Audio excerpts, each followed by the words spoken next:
사랑하는 것이 누구나 할 수 있는 것처럼 느껴지지만, 그러나 사랑하는 것에 힘들어하는 사람들이 있습니다. 사랑을 받아보지 못한 사람, 사랑받았다고 생각하지 못하는 사람은 사랑하는 것을 정말 힘들어합니다. 우리가 누군가를 용서할 때도 마찬가지입니다.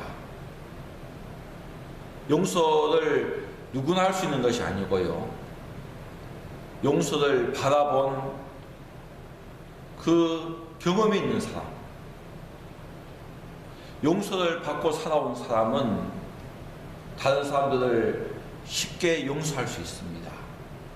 반면에 용서받은 경험이 없는 사람들, 용서보다는 채찍에 맞고 힘들게 살았던 사람들은 다른 사람들을 향해서 칼을 빼들기 쉽습니다. 용서할 수 있느냐 없느냐, 오늘 이 용서에 대해서 말씀을 드려야 되는데, 용서는요 마음에 있는 겁니다. 상대를 볼 때에 불쌍한 마음이 들면 용서가 되는데, 불쌍한 마음이 들지 않으면 용서가 안 됩니다. 용서를 할 수가 없는 겁니다. 사람들이 살아가는 이 사람들과의 관계 속에서 일어나는 일들, 그 주제를 보면 사랑 이야기, 또 사랑 이야기와 함께 복수 이야기, 이 사랑과 복수, 이 두 이야기를 보면 영원히 함께 간다, 그런 생각이 듭니다. 영원은 아니겠지만 사람이 사는 동안, 이 땅에 사는 동안에 그런 것 같습니다. 사랑하는 것보다는 복수하는 것을 더 많이, 사랑하는 것도 마음에 땡기는 그런 이야기지만, 복수에 대한 이야기가 어떻게 보면 더 사람을 자극을 하는 그런 모습을 보여주고 있습니다. 제가 이 드라마나 이것을 보면, 특별히 저 중국 그런 그 영화 같은 것을 보면 대부분의 그 이야기가 복수 이야기입니다. 이 복수를 마치 사명인 것처럼 그렇게 생각을 하는 그런 모습이 많습니다. 여러분, 복수를 한다, 용서가 안 되기 때문입니다. 불쌍한 마음이 들지 않기 때문에 복수하는 겁니다. 그렇다면 오늘 저와 여러분은 어떤 모습일까요? 오늘 나에게 잘못한 사람, 나는 얼마나 용서할 수 있을까? 우리는 이 삶 3번 이야기합니다. 한 번은 그럴 수 있고 두 번도 그럴 수 있지만 3번은 안 된다. 이 3번까지만 용서해도 참 대단하다고 생각을 합니다. 여러분, 오늘 여러분은 몇 번이나 용서할 수 있을까요?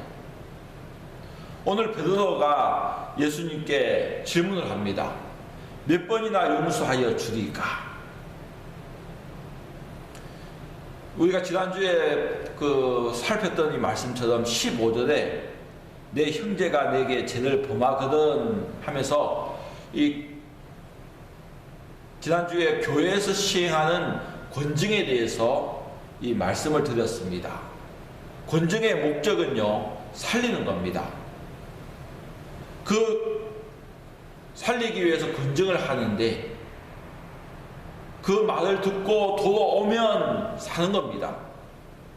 그런데 교회가 하는 말까지도 듣지 않는다.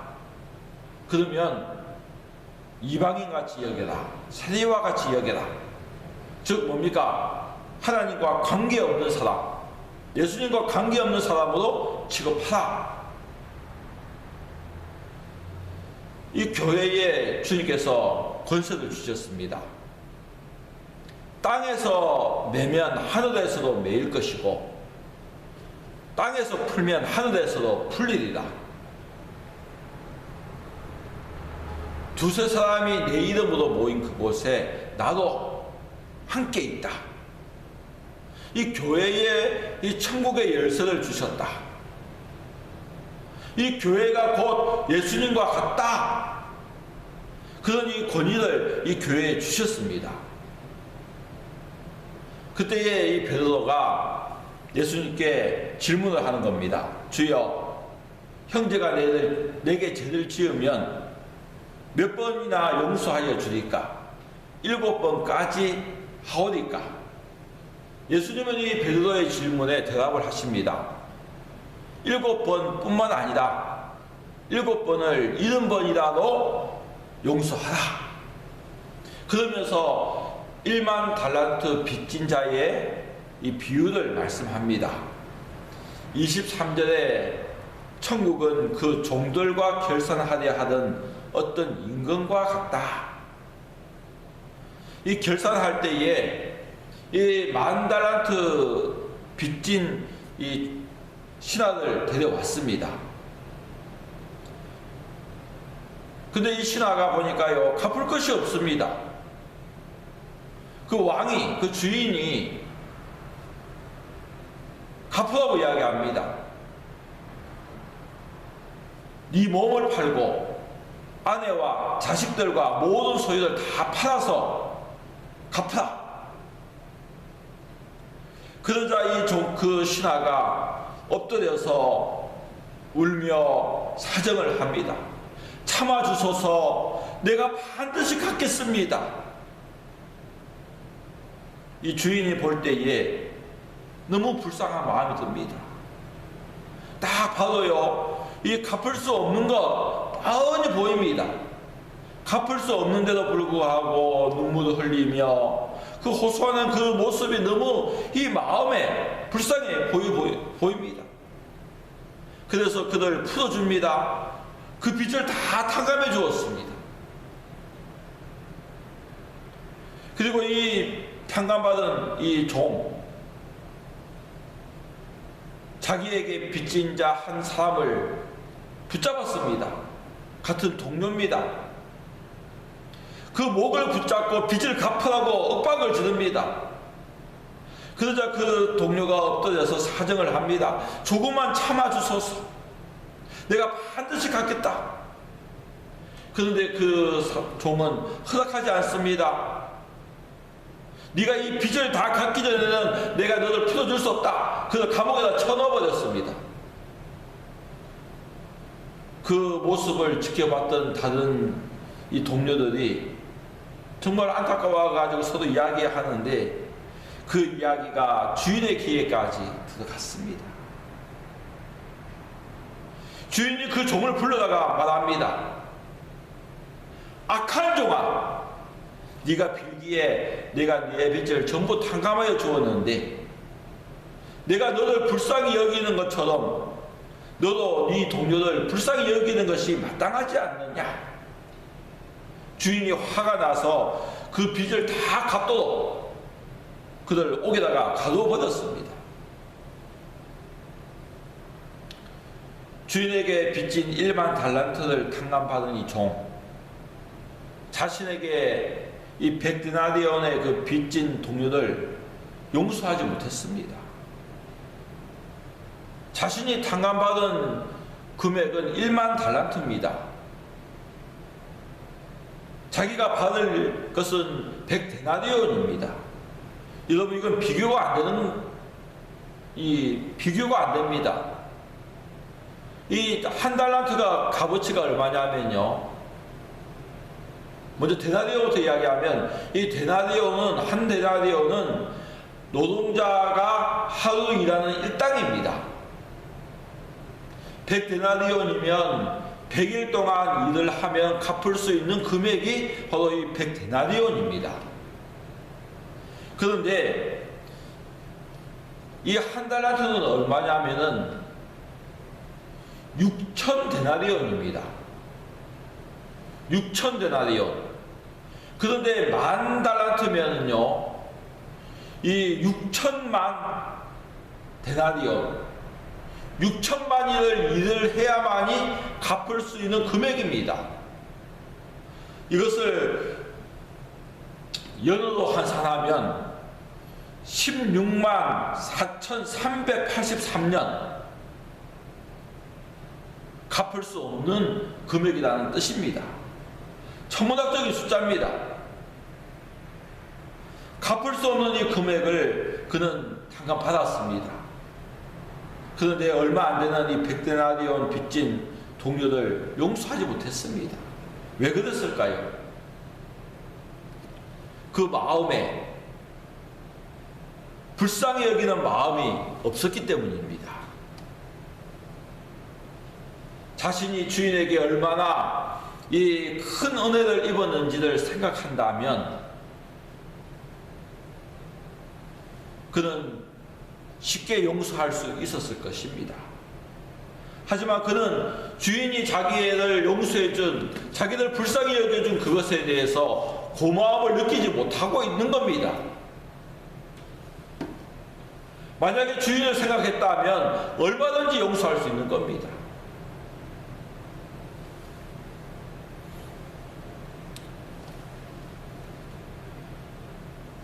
주인이 자신을 불쌍히 여겨준 것은 당연한 것이라 생각합니다.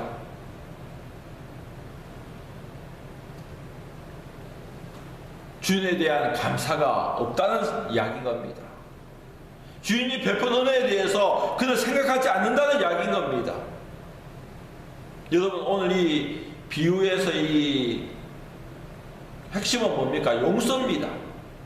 이 용서는 불쌍히 여기는 겁니다. 불쌍히 여기면 용서가 되고 이 마음이 없으면 용서가 안 됩니다. 1만 달란트와 100데나리온을 대조하고 있는데요, 비교가 안 됩니다. 비교 자체가 안 되는 이야기인 겁니다. 우리가 주님께 용서받은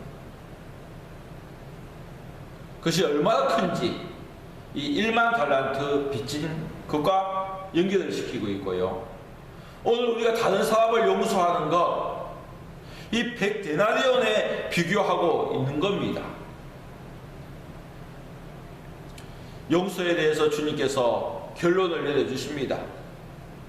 너희가 각각 마음으로부터 형제를 용서하지 아니하면 나의 하늘 아버지께서도 너희에게 이와 같이 하시리라. 용서는 불쌍히 여기는 겁니다. 여러분, 하나님께서 오늘 저와 여러분을 불쌍히 여겨주셨습니다.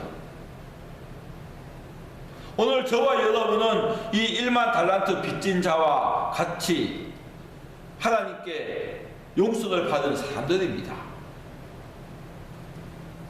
주님께서 우리를 불쌍히 여겨주지 않았다면 오늘 저와 여러분은 이 자리에 있을 수가 없습니다. 죄와 허물로 죽었던 우리의 모습입니다. 여러분, 죄와 허물로 죽을 것이 아니고요, 예수님을 알기 전에 죄와 허물로 이미 죽어 있었다. 시체가 있는데 시체에게 가가지고요, 거기에다가 맛있는 음식을 놔둬 보십시오. 먹으라고 주십시오. 그러면 시체가 반응을 합니까? 바늘 가지고 콕 찔러도요, 반응이 없습니다. 생명이 없기 때문에 그렇습니다. 오늘 죄와 허물로 우리는 죽어있던 자들입니다. 하나님에 대해서 알 수도 없는 사람들이었습니다. 그런데 하나님께서 오늘 우리에게 오셔서 우리에게 성령을 주셔서 우리가 이 말씀을 들을 때에 깨닫게 하시고 아멘하게 해주신 겁니다. 오늘 저와 여러분은 이방인입니다. 즉 이방인은 뭡니까? 하나님의 백성이 아니라는 이야기입니다. 하나님의 백성이 아닌 하나님으로부터 멀리 떨어져 있던 자들이 오늘 우리였습니다. 하나님과 관계없는 자들이었습니다. 우리의 힘으로 하나님 앞에 나아갈 수 없는 자들이었습니다. 그런데 주님께서 이 복음을 우리에게 주셨습니다. 예수님께서 이 사마리아와 이 갈릴리 사이를 지나가실 때에 한 촌에 들어가십니다. 근데 그 지역이 누가 있느냐 하면 문둥병자들, 나병 환자들이 모여 사는 그 동네입니다. 사람들과 어울리지 못하고 자기들끼리 모여서 살아야 되는 그 지역인데 예수님이 그 지역을 지나가십니다. 사람들이 지나가지 않는 그곳을 예수님께서 지나가십니다. 지금 뭡니까? 예수님이 찾아가신 겁니다.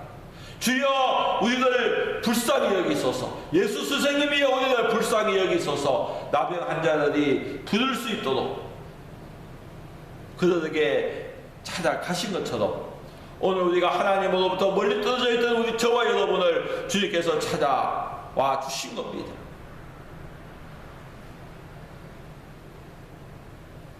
죄인을 불쌍히 여기시는 이 하나님의 마음, 창세기 3장에 이 가죽옷으로 나타납니다. 하나님을 무시하고 뱀의 말을 믿고 뱀을 신뢰하고 하나님을 배반했던 이 아담과 하와, 하나님 앞에 설 수가 없습니다. 두렵습니다. 부끄럽습니다. 그들을 이 에덴에서 쫓아낼 수밖에 없었습니다. 지난번에 말씀드린 것처럼 그들 스스로 이 하나님을 떠나갈 수밖에 없는 겁니다. 그때에 하나님께서 그들에게 가죽옷을 만들어 입히십니다. 이 에덴에 들어오는 이 길이 차단되었지만 다시 돌아올 수 있는 그 길을 열어주신 겁니다. 예수 그리스도를 통해서 다시 돌아올 수 있는 이 길을 허락해 주신 것입니다. 하나님께서 오늘 저와 여러분을 불쌍히 여겨 주셨기에 오늘 우리가 이 자리에 나와 예배하는 이 자리에 있는 것입니다. 여러분, 하나님의 이 용서는 완전한 용서입니다. 숫자로 보면 7의 용서입니다. 베드로가 지금 7번을 이야기합니다. 7번까지 하오니까 이게 무슨 의미냐면요, 이 7이라는 의미 속에서 우리가 알 수 있습니다. 이 7을 사람에게 적용하면 온전하다, 완전하다, 그리고 짐승에게 적용을 하면 흠없다, 그런 의미가 이 7입니다.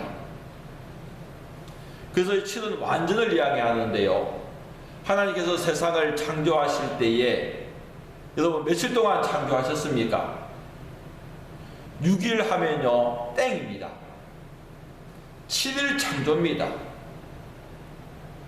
만드신 것은 6일 동안 만드시는데 제 7일에 뭐 하시냐면 안식하십니다. 그 안식일까지 포함되어서 완전한 창조가 되어지는 겁니다. 7일 창조라고 하는 이야기는요, 수리할 것이 없는 완벽한 완전한 창조다. 이것이 히브리인들의 그 혼인 그 문화에도 나타납니다. 결혼식을 하는데 우리는 하루면 끝납니다. 그러나 이 히브리 사람들은 잔치를 이 7일 동안 합니다. 7일 동안 하는 그 이유가 뭘까요? 사람들이 여러 가지 이야기합니다. 친척들이 멀리 떨어져 있기 때문에 오는데 시간이 걸리기 때문에 7일 동안 한다. 또 어떤 사람은 그 계층이 달라가지고 귀족 계층은 또 하층민하고 같이 할 수가 없기 때문에 이 날짜별로 이 귀족을 위해서 또 평민을 위해서 잔치를 따로 한다, 이런 식으로 이야기하는 사람들이 있는데요, 그는 좀